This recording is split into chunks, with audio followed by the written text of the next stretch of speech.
that we're like trying really hard to do. All right, your first instinct, are you taping me? Oh, sweet. All right, so we'll put it on my YouTube channel. So your first instinct is going to go and outline everything. And that's a really bad instinct.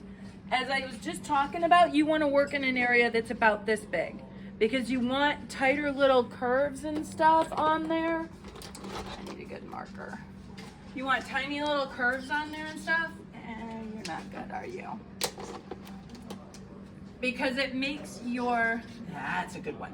Because it makes your wire stronger. When your wire doesn't have any twists and turns in it, it gets to be a little floppy and goes everywhere, right? So what we're gonna do is, where do you think is a good place to start?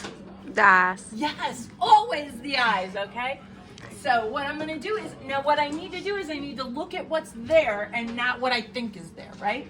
Because he's got this cool little gray spot there that's gonna make it cool. And then if I look at the pictures, sometimes the pictures,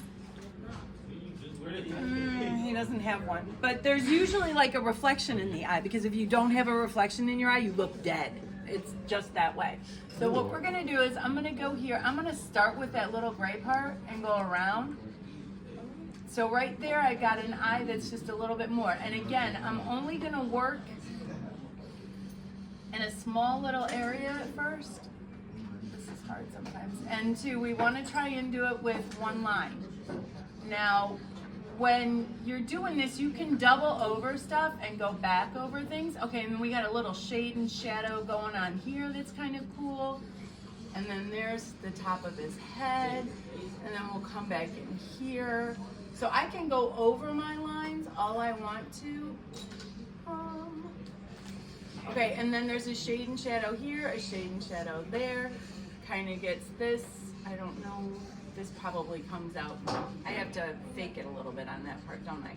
But then in here, I got a little shade and shadow. Now, sometimes it turns out great. Sometimes it doesn't turn out quite as good. But okay, so we can see in here where there's this shade and shadow that shows you how little fluffy and bumpy and fat he is. We want to have that. So I'm looking at these shade and shadow lines and I'm pulling them in there.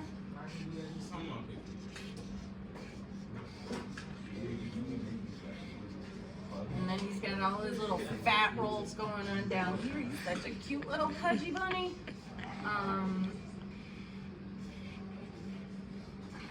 And I'm trying really hard not to pay too much attention to the picture and just go on here and outline all the grayer spots, right?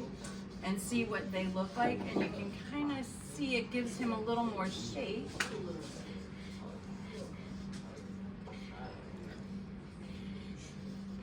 And two, you can always take away some of the lines, but it's really hard once you're doing this to put lines back in there. So if we go through and we do all this, and my style is really messy, I know it, but it seems to work for me. Okay, so now all of this looks really crazy until I take and I turn off the projector and we go through and we say, Ooh, yeah. Weird, right? Yeah. So it's magic. So when you're doing this, that's kind of how we do it. But you see how you got a lot more area and a lot more space in there and a lot more of just what the animal's about. And it all of a sudden made him pudgy. Where is your picture at? Because we want to look at it here. This one. Oh.